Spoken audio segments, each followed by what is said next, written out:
Hey, it's Jeff Zito, and thanks for listening to another episode of the Celebrity Jobber Podcast, which is currently number 3 on the Apple Podcast Music Interviews chart. Thank you so much for your support. We're streaming on Spotify, Apple Podcast, iHeart, wherever you listen to podcasts. So please subscribe, would love a 5-star rating, and please leave a review. You can check out past guests and episodes online at celebrityjobber.com, and you can also follow our YouTube channel, which is youtube.com/the@celebrityjobber, and on IG, celebrity_jobber_podcast. Think about this for a second. What if you and your high school buddies form a comedy troupe and continue screwing around like you did back when you were in high school? Practical jokes on people, and think about making millions and millions of dollars a year doing it, being famous, having a TV show, these sold-out cruises, seeing the world with your best pals from high school.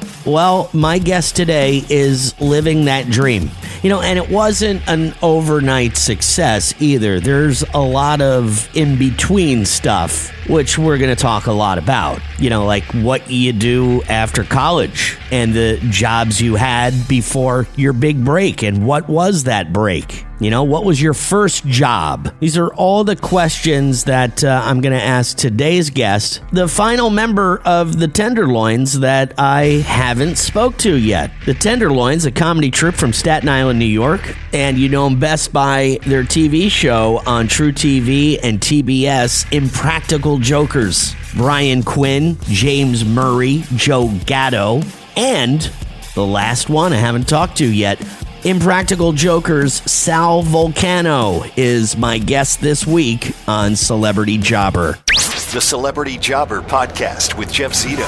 If you like what you hear, please subscribe, give a 5-star rating, and leave a review. Check out all our past episodes on Apple Podcasts, Spotify, or wherever you pod. What if these celebrities weren't famous? What would they have become? What was their first job? We're about to find out. Sal, this is like you're completing the set for me. It's like buying a Happy Meal and getting all the different toys. I've spoke to all of your friends in the past for this podcast, so I'm excited to have you today. Oh, absolutely, man. Right on. So a little bit of backstory, if you don't mind. I was just kind of curious. Tell me a little bit about when you're in high school and you got all these friends that you're still friends with today. You work with them today. You make a living because of your stand-up, your improv. What was it that got you guys interested in forming an improv group in high school? We had an improv club in high school that we joined. We were an all-boys Catholic high school, but we had sister schools that were all girls, and so those activities worked together. So it might have been to see if we could meet girls. Okay. In high school, I'd be like, hey, we could join this club and meet girls from other schools and stuff. And but we quickly took to it in high school, really, really enjoyed it. And so then when we all went to college, we were kind of doing it separately still. And when we all got back from college, we kind of ran into each other, and we were all still acting and performing and writing and doing improv and stuff. And we said, hey, you want to try to do it together? And so we did. We just started doing it together. And in 1999, we formed our comedy troupe called the Tenderloins, and we started performing locally. And then I guess 11 years later, we got a chance to pitch a television show, and that's how Jokers got on the air. Unbelievable. It's such a great story, and that all good friends in high school can do this for a job. It's, got to be a dream come true. But, back in high school or even college when you went to St. John's, you couldn't have in your wildest imagination thought that, hey, me and my 3 friends over here are going to have an improv comedy troupe and make lots of money, and this is going to be our job. So my question to you is, when you were going to St. John's, what were you focusing on, and what did you think you were going to do for work when you graduated? That's a good one. I have a degree in finance. Right. I have a bachelor's degree in finance. And I honestly did not know what I was going to do. I mean, when I got out of college, I started working at Prudential Securities in New York City. And I worked in the mutual funds department, and good people there. I knew immediately, though, I could not do that for a living and I wasn't going to stay there. And so after, I would say, 99 to maybe 3 or 4 years, I volunteered to be laid off. And I started. That's they were fun. having like Me, I'll do it. Yeah. yeah, they were doing like cutbacks, and like I said, let me have someone keep their job because I know I don't want to be here. And I started. I took up bartending so that I could have a flexible schedule to work on comedy, and I just started working on comedy full time at that point. And it's been a long road, like a lot of people don't necessarily know, what where exactly we came from and how long it was. But I just kind of stuck with it. And I guess it's just like opportunity meets luck meets preparedness. Right. And I was one of the lucky ones to have those three converge and have something sustainable come out of it. Sal, any kind of pushback from your parents who, you go to St. John's, you get a degree, you get out of college, you go into finance, work for Prudential, and then you go, hey, Mom, Dad, I'm going to quit this job and go be a bartender and work on my comedy routine. Did they give you a little pushback, or were they supportive in your dream? Yeah, no, my parents are really great that way. They were supportive of everything I wanted to do. I really was a studious kid, and I always got like good grades, and I always was kind of very diligent and responsible with my work. And I think that afforded me some freedom and credibility from their end. And I think that, when I graduated college and I got this degree and I was successful there, I think that they understood that like I could have work if I wanted to, but I think I wanted to be like a comedian since I'm a little kid, so I just never really thought that was something real that could happen. And then when I started to do improv and sketch comedy and put up shows and this and that, like, I had a job. I was bartending so I could, I could have income, but right. I just was shifted focus, and they came to see me and they would love the shows. And I think they just always felt like I had a grasp on my life and control of it, and I think they respected that, and they've been my biggest fans, and wow. and so no, they came along for the ride with me. I mean, when I left Prudential, and I about 6 months later, they called me back to offer me work as a consultant, and it was like nearly double the pay I was getting. Wow. And I had to sit down with them and tell them that, and then they were like, "Wow, and you're going to turn that down?" I was like, I think I am. It's not really about the money, right? I don't really want to be there.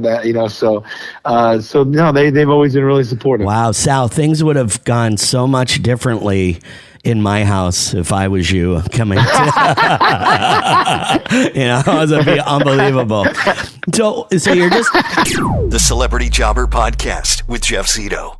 Celebrity Jobber. You're telling me about all of your jobs, that after college and what led up to Impractical Jokers. Can you remember what your very first job was? Oh, for sure. So I've only had like 5 jobs in my entire life. So like I started working at 14 years old when I got my working papers at like a little neighborhood deli, and I was there for 4 years. And then I was all through like high school, and then I went to deliver pizza for 4 years, all through college, a block away from the deli. Right. and then after college, I went to Prudential Securities, and then after Prudential Securities, I bartended and started comedy, and then I eventually made my way into television, and I've been a comedian ever since. That's so crazy. I've been working since I'm 13 or 14, and I've had those 4 or 5 jobs. The deli was your very first gig. Yes, sir. I remember vividly. I made $4 an hour. Was it under not under the table? They paid you on the books, huh? It was on the books, yes, and it was my neighborhood, that I grew up in and stuff. And actually, a lot of my friends from school and friends that I have to this day, we worked together. So it was like a really fun. It was almost like that Clerks experience, right? In Kevin Smith's, it's kind of that kind of thing. Right. We kind of ran ran the store, yeah. And on tour, doing your comedy, solo, not only do you get together with the boys and do that whole thing with the cruise and the big tours, but you also go out on your own and do comedy. And I just want to let all of our listeners know, let's see, in New York and New Jersey, Sal is going to be at the Beacon Theater on December 27th. Yes, sir. And then also in Atlantic City, for my listeners down the Jersey Shore, we've got Sal going to Ocean Casino Resort on February 28th. In Fort Myers, Florida, the Barbara B. Mann Performing Arts Center is coming up in, I believe it's May.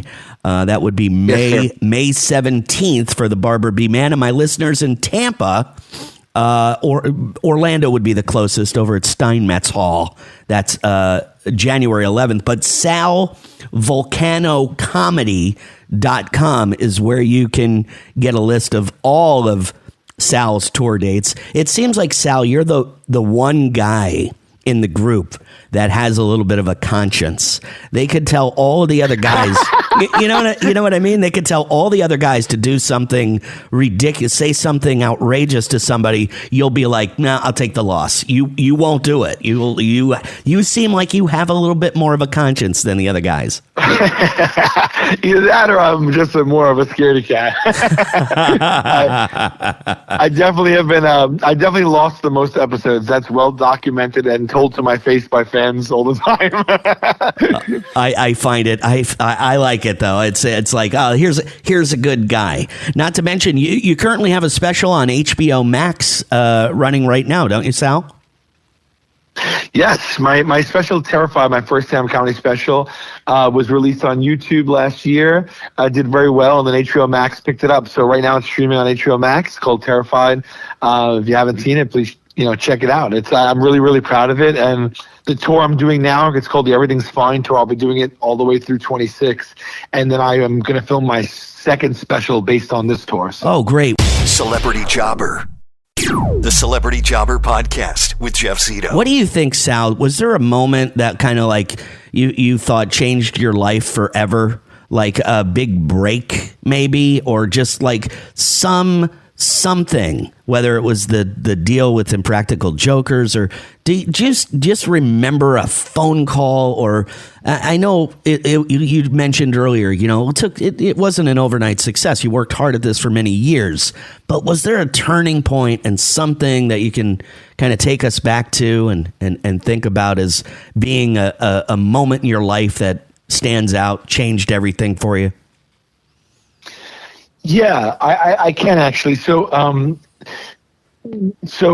there was this competition online called It's Your Show that was run by NBC, and my friend's girlfriend alerted us to it. And basically what it was they would give a topic, and you'd film like a sketch or a short film or a sketch, and you'd upload it. And then anyone who uploaded a sketch based on that topic, they'd have online voting for which one was the best one.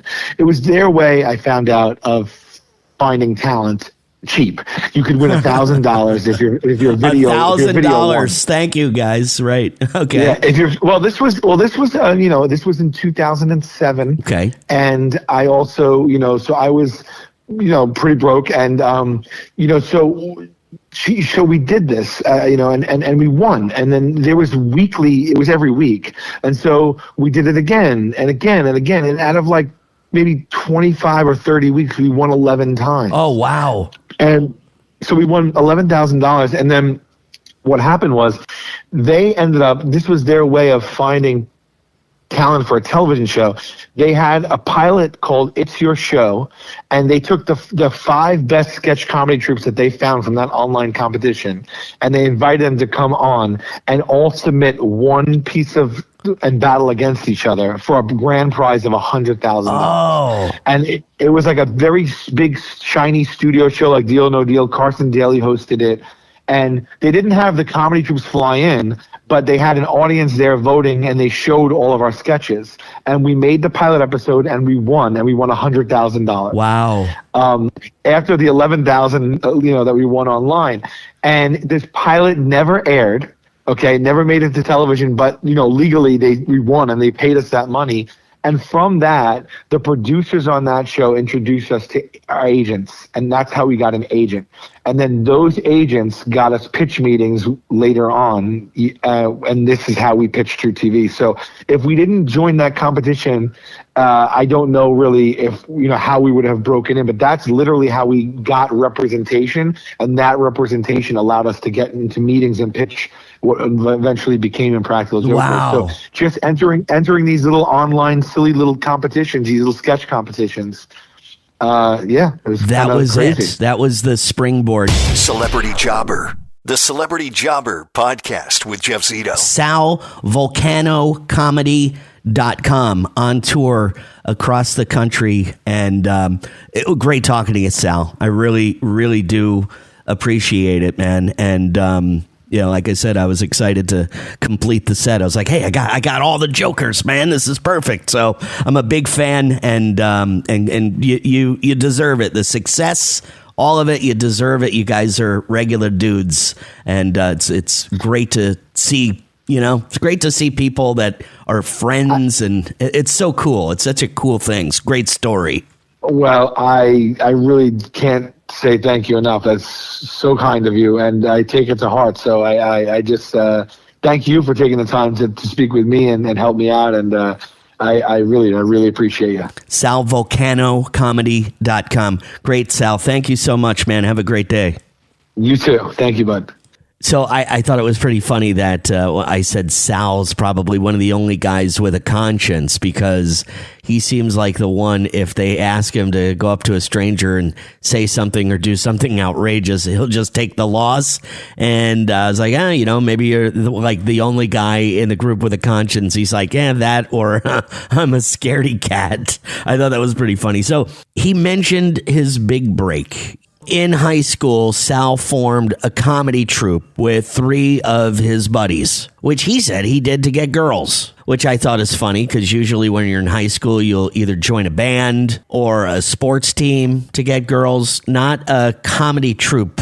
But regardless, in high school, he forms this comedy troupe, and they're called the Tenderloins. And the comedy troupe stayed together for a lot of years past high school. And they started producing comedy sketches together, posting them on YouTube and MySpace. And then, Sal talking about his big break was like this online competition, which was like sponsored by NBC, and it was called It's Your Show. And they ended up winning like 11 different weeks for $1,000 a clip. And I think the winner was supposed to get like a grand prize and their own TV show on NBC, but I don't think that panned out. But what the guys did do was use a lot of that footage for a sizzle reel and then pitched it as a TV show, which ultimately got picked up, and he kind of credits that as his big break. I mean, you see Impractical Jokers on TV every single night, whether it's True TV or TBS.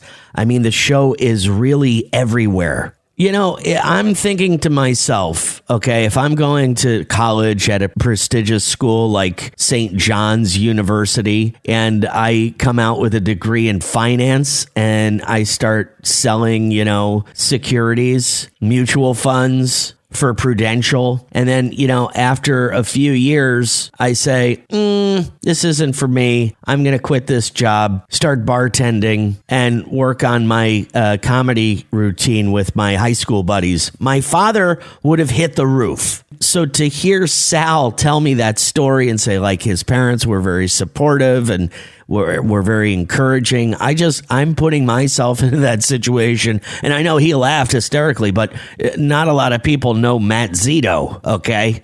He definitely would not have been supportive in my dream. Yeah, Pop, I decided I'm going to quit this job being a stockbroker, and I'm going to start bartending and working on my comedy routine with my high school buddies. He would have hit the roof, I'm telling you. I thought it was cool that Sal said he only had 5 jobs in his whole life. His first job, he worked at a deli. On the books. He made sure I knew that. He said he then delivered pizzas while he was in college. After college, of course, he got the gig at Prudential, then a bartender, and one of the Impractical Jokers, a comedian. 5 jobs. And just an FYI, I have spoke to all of the Impractical Jokers, Q, Murr, Joe Gatto, and now Sal. I want you to know that Q and Murr are on the same episode. That's episode number 74. Joe Gatto is episode number 108. If you wanted to go back and check out those episodes, celebrityjobber.com. Thank you so much for checking out another episode of the Celebrity Jobber Podcast, number 3 on Apple Podcasts Music Interviews chart. And we're streaming everywhere, whether it's Spotify, Apple Podcast, iHeart, wherever you listen to podcasts. So please subscribe. Would love a 5-star rating, and please leave a review. Some great guests coming up in the near future, like Don Barnes from 38 Special and John Tesh. Thank you so much once again for listening. The Celebrity Jobber Podcast. Until next week, I'll see you then. I'm Jeff Zito.